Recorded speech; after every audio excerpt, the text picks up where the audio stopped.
So the Industrial Employment Standing Order Act 1946,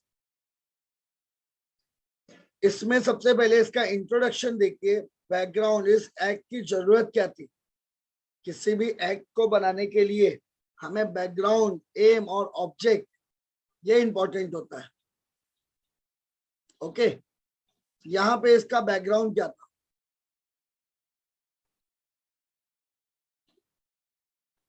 यहाँ पे background, इस एक्ट को बनाने की जरूरत क्या थी। This act is very famous known as, yes, very famous known as Standing Order Act, जहां पे स्टैंडिंग ऑर्डर है आपका, ठीक है। तो यहाँ पर भी इसका एम और ऑब्जेक्ट क्या था, इंट्रोडक्शन पहले देखते हैं। Industrial harmony is the goal of every modern economy when a peaceful relation exists between the employer and employee. The path to the industrial progress, prosperity is laid wide open. Before Industrial Establishment Standing Order Act was passed in 1946, every employer was at full liberty to fix the services of a condition of his employees, making the best bargain. He was admittedly at the great disadvantages. देखिए क्या था कि एक arbitrariness तरीके से हो रहा था, क्योंकि मैंने आपको हमेशा बताया जहां पर भी कोडिफाइड लॉ नहीं होते वहां पर मनमानी चलती है। इस मैटर में भी ऐसे ही था, अपने तरीके से वो आपसे काम करा लेते थे, अपने सर्विस कंडीशन वो रख लेते थे, वहां पे आपको कुछ बोलने का अधिकार नहीं होता, बराबर। लेकिन इसीलिए 1946 में ये industrial employment that is standing order act पास किया गया कि वर्किंग कंडीशन उनके फिक्स हो, जो आप सर्विस दे रहे हैं उसका टेन्योर फिक्स हो, मार लगती है, उनको एक्सीडेंट होता है तो क्या होने वाला है उसके लिए हमने ऑलरेडी पढ़ लिया, कंपेंसेशन मिले। मींस इससे हार्मनी बनी रहती, एम्प्लॉयर खुश, एम्प्लॉय खुश, दोनों लोग सेटिस्फाइड है तो पीस और हार्मनी रहती है, और पीस और हार्मनी रहती है तो प्रोग्रेस होती है, वरना आपस ही में लड़ते रहते हैं। तो ये बात समझनी चाहिए सामने वालों को कि हमेशा लड़ के फायदा नहीं है, आगे बढ़ना है तो फालतू चीजों में मत पड़ो, फालतू चीजों में पड़ोगे बहुत सारा नुकसान हो जाता है, और लोग समझते नहीं, हर बात में लड़ना होता है। और उसके बाद भी जब आप उनसे ग्रीवेंस करो तो पीठ घुमा के खड़े हो जाएंगे, राइट। रीजन, भाई अपनी चीजों का समझौता वो करना नहीं चाहते, उनको लगता है वो एम्प्लॉयर है, आई कैन डू एनीथिंग। अरे भैया एम्प्लॉय का भी सोचो, वो फील्ड पे जाता है, मेहनत करता है, दुनिया भर की चीजें लेता है तो परेशान रहेगा, थोड़ा उसकी कंडीशन भी समझो, लेकिन कैसे समझेंगे, राइट। तो ये चीजों को आपको जब हद पार हो गई डिस्प्यूट तो ये एक्ट बनाना पड़ गया, ठीक है। और ये एक्ट बनाने के बाद एक पीसफुल हार्मनी क्रिएट की गई कि भैया शांति से रहो, लड़ो झगड़ो नहीं, प्रोग्रेस करनी है। यही था इसका मेन बैकग्राउंड, एम और ऑब्जेक्ट। ओके, अब इसका हिस्टोरिकल बैकग्राउंड अच्छी इंग्लिश में लिखा हुआ है, खुद ही पढ़ लीजिए। Come to the law point at page number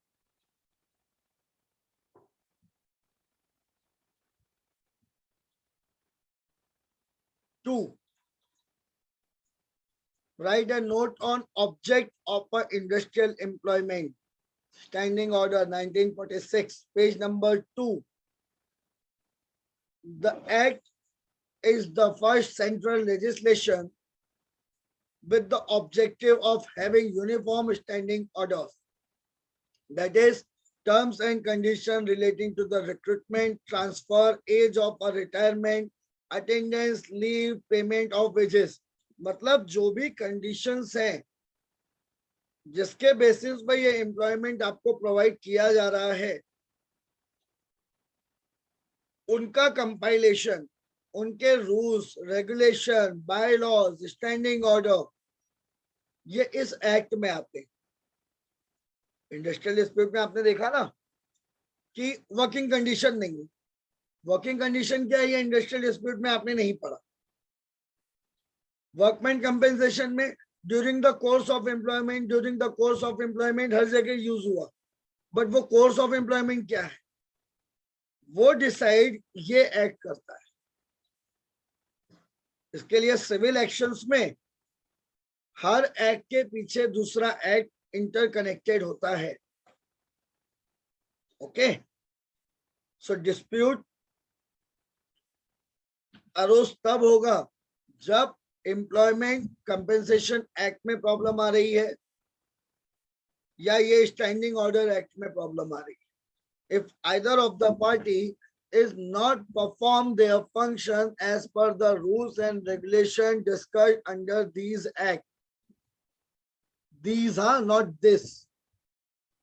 क्योंकि अभी हमें MRTU और PULP भी पढ़ना है।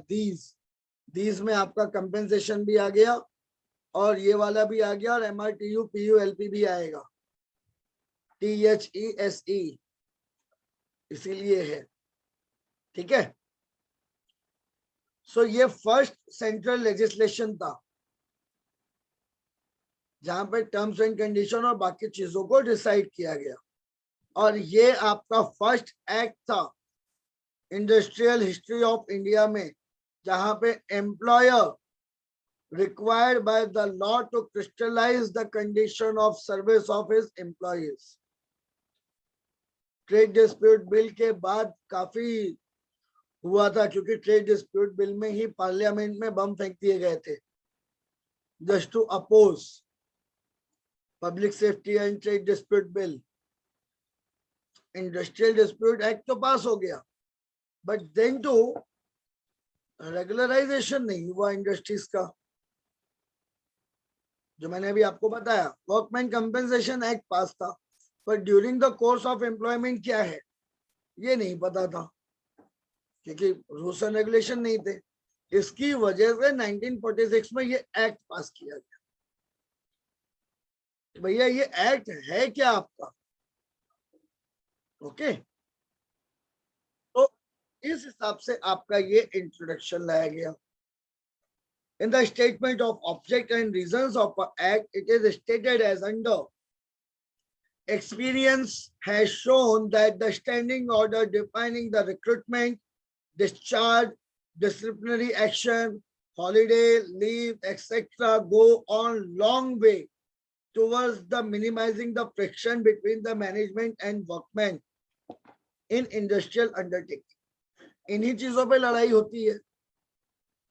लड़ाई का और कोई ये कारण नहीं होता है कि सेठ जी मर्सिडीज में आ गए और मैं साइकिल से आया, ये लड़ाई का कारण नहीं होता।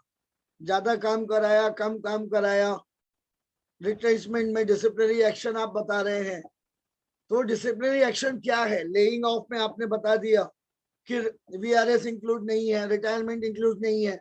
रिटायरमेंट क्या है, एज क्या होगी, ये सारा का सारा डिसाइड करेगा ये एक्ट। तो जितनी भी एम्बिग्यूटी खड़ी हो रही थी, क्लियरेंस नहीं हो रहा था, उसके लिए ये एक्ट बना दिया गया जिसमें अब आपके पास कोई भी डाउट नहीं है। ठीक है, all the rules and regulation under the standing order act, इतना बड़ा नाम मैं बार बार लूंगा नहीं, तो स्टैंडिंग ऑर्डर ही समझिए इसको।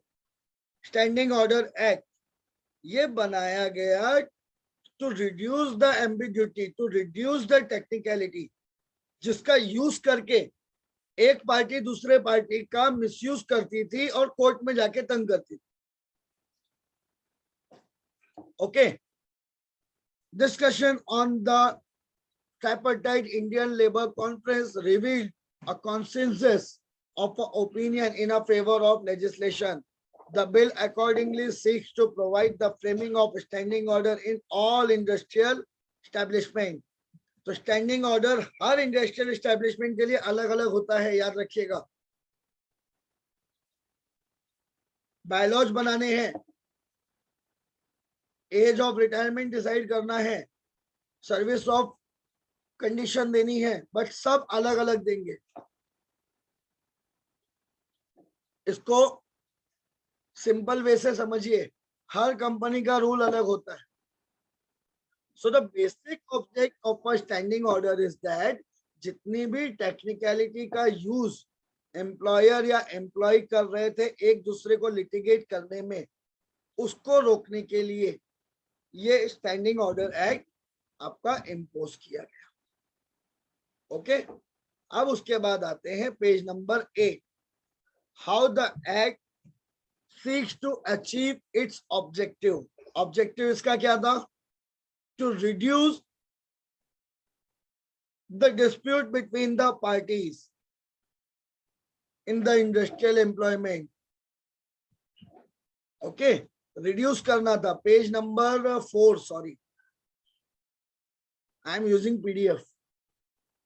पेज नंबर 4, ठीक है।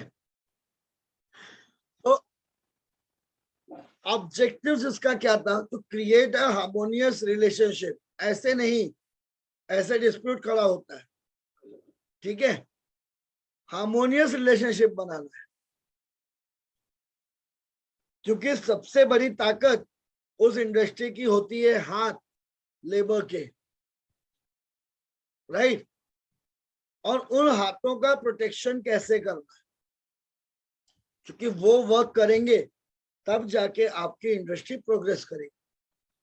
और कोई भी इंसान काम करने के लिए, आप घर के भी नॉर्मल खाना बनाने के लिए भी अगर 2 तारीफ कर लीजिए तो खाना और अच्छा बनता है। लेकिन आप कितना भी अच्छा बना ले, सामने वाला आपको गाली दे रहा है तो जानबूझ के मिर्च डाल दोगे, ले बेटा यही खा, राइट। तो ऐसे कंडीशन में आपको एक हार्मोनियस रिलेशनशिप क्रिएट करना होता है। बकवास से बकवास भाजी भी खा लीजिए और बोलिए वाह क्या बनाया था, ताकि आगे आपको काम आए, वरना रात को वो भी नहीं मिलेगी, ठीक है। तो ऐसी चीजें जब आपके सामने क्रिएट होती हैं तो हार्मोनियस रिलेशनशिप बनता है।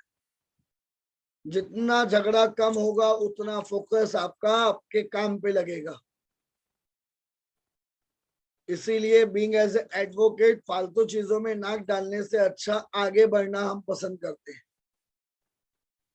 ये है उसका बेसिक रीजन, ठीक है। क्योंकि उतना फोकस, जितनी फोकस आपने लड़ाई में एनर्जी वेस्ट की, उतने में तो 2 एक्ट पढ़ लेते, 2 सेक्शन पढ़ लेते, 2 पेज पढ़ लेते, लेकिन लगे हुए हैं। तो ये सारा का सारा आपके लिए नुकसान करता है। और इसी हार्मोनियस रिलेशनशिप को क्रिएट करने के लिए स्टैंडिंग ऑर्डर एक्ट बनाया गया 1946 में। ओके, चलिए इसके बाद हम नेक्स्ट आते हैं एप्लीकेबिलिटी ऑफ अ एक्ट। कहां कहां एप्लीकेबल होता है? The act extend to the whole of India including Jammu and Kashmir. 1 नवंबर 2019 के पहले भी जम्मू एंड कश्मीर पर ये एप्लीकेबल था, जब जम्मू एंड कश्मीर को हमने स्पेशल स्टेटस दिया था। अब तो नहीं है, पहले था, ठीक है। तो स्पेशल स्टेटस पहले था, अब नहीं, अब वो आपका जनरल पार्ट है, ठीक है। लेकिन ये act as per industrial dispute act भी पहले से ही एप्लीकेबल था all over India.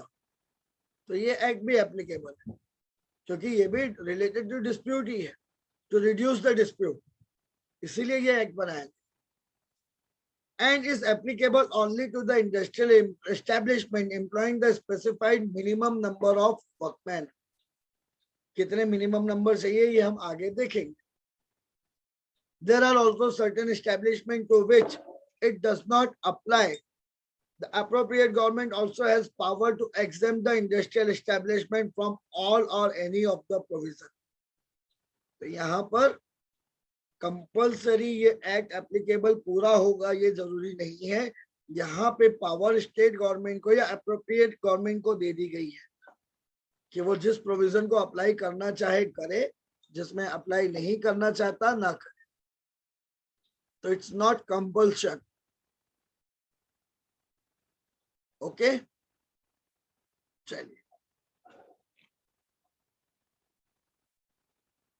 So the act applicable to industrial establishment as defined where 100 or more workmen are employed. यहाँ पे नंबर्स आपको दे दिए गए हैं। तो स्टैंडिंग ऑर्डर एक्ट कहाँ पे अप्लाई होगा? जहाँ पे 100 या उससे ज्यादा वर्कर्स काम करते हैं। Liberty is however given to the government to apply this act even an industrial establishment less than 100. Government चाहे अप्रोप्रिएट गवर्नमेंट तो वो स्टैब्लिश कर सकते, ठीक है, बट जनरली नहीं होता, ठीक है।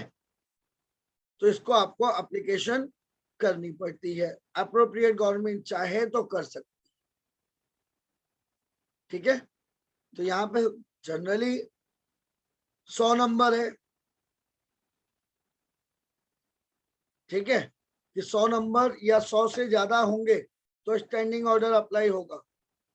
बट अगर 100 से कम भी है तो ये अप्लाई कर सकती है state government. For example in state of Maharashtra यहाँ पे 50 वर्कमैन ही लिए गए, वहां पे ये अप्लाई हो जाएगा। क्यों? क्योंकि महाराष्ट्र में अब तो कम रह गया, पर पहले यहीं पे इंडस्ट्रीज ज्यादा थी। After the era of Datta Samant industries चली गई यहाँ से गुजरात, वरना पहले यहीं पे थी। ओके, ऐसे कंडीशन में आपको यहाँ पे 50 वर्कर्स रखे गए। ओके, कौन कौन से एस्टेब्लिशमेंट जो इसमें कवर नहीं होते? Any industry in which the chapter 8 of the Bombay Industrial Relation Act 1966 apply to any industry in this Madhya Pradesh Industrial Employment Act applies. ये कौन सा है? जो विदर्भ रीजन है।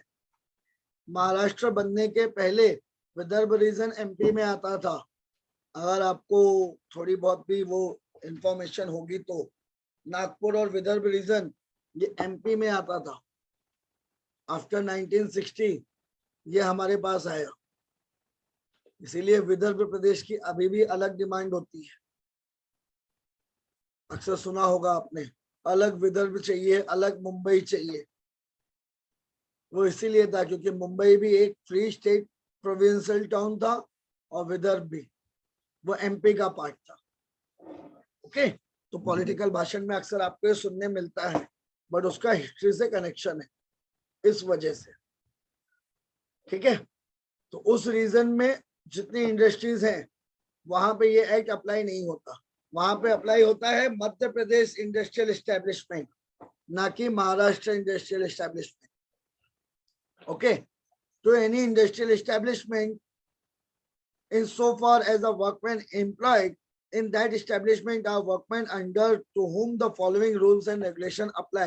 कौन कौन सा? Fundamental and supplementary rules, civil services, revised land revenue, leave rule, civil services regulation, civilian in defence, Indian railway. मतलब जो इंडस्ट्रियल डिस्प्यूट में एग्जेम्प्टेड है वही एग्जेम्पशन यहाँ पर भी मिला हुआ है। और उसके साथ साथ under section 14 state government has the power to exempt.